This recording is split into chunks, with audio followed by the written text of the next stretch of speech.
In Burlington, Vermont, a once peaceful town now overwhelmed by rising crime, homelessness, and drug addiction, city leaders are finally realizing that defunding the police was a grave mistake.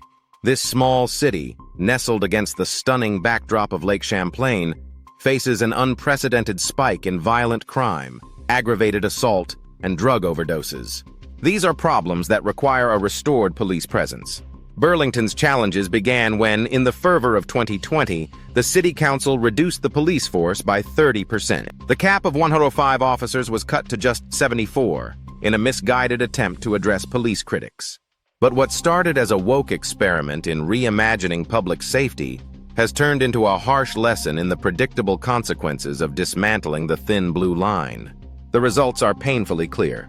Aggravated assault is up by 40%. And incidents involving gunfire have surged by almost 300%. Overdoses have spiked an astounding 1,000%, driven by fentanyl and other hard drugs.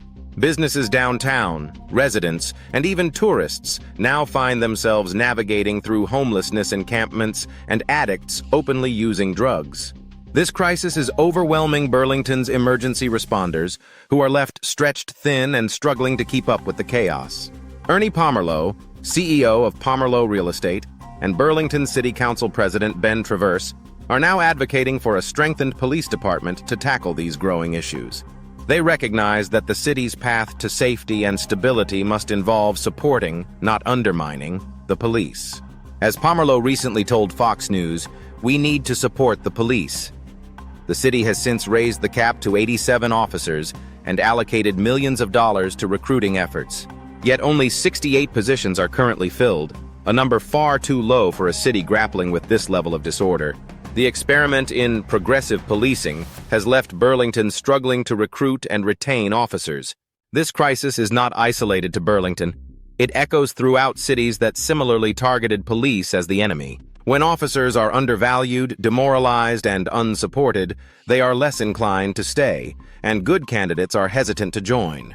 Many officers have left the profession entirely, and cities that reduced police forces are now seeing the stark impact on their communities. The safety of a community depends on a delicate balance, but that balance is disrupted when the focus shifts too far from the principles of law enforcement.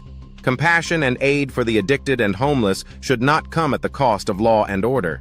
Law enforcement is not about targeting the vulnerable. It's about protecting the innocent, ensuring that cities remain places where families and businesses can thrive without fear. Without proper enforcement, other well-meaning initiatives, like community service officers, social services, and harm reduction programs, lack the backing needed to address the root of the problem. Social issues and crime are inherently complex, but they worsen without firm and consistent policing. There is no shame in admitting that defunding the police was a mistake. In fact, it's a necessary first step in a genuine course correction. It's commendable that Burlington leaders like Traverse and Pomerleau are pushing to restore order, but they face an uphill battle. First, they must address recruitment issues by offering competitive pay, benefits, and a strong show of public support for officers. Moreover, state legislators should reevaluate recent changes that have weakened consequences for serious crimes.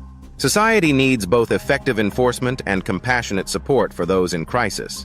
But support should not be weaponized against the police who are trying to keep the streets safe. The rising crime and addiction in Burlington serve as a cautionary tale for any city that devalued law enforcement. Actions that reduced staffing of police departments has not led to a safer or more equitable society. It has led to fear, disorder, and suffering for all residents. To reverse this, city leaders must prioritize public safety and demonstrate the resolve to address criminality head-on. The answer is clear. Reinforce the police, restore order, and ensure that cities like Burlington return to the vibrant, family-friendly city they once were.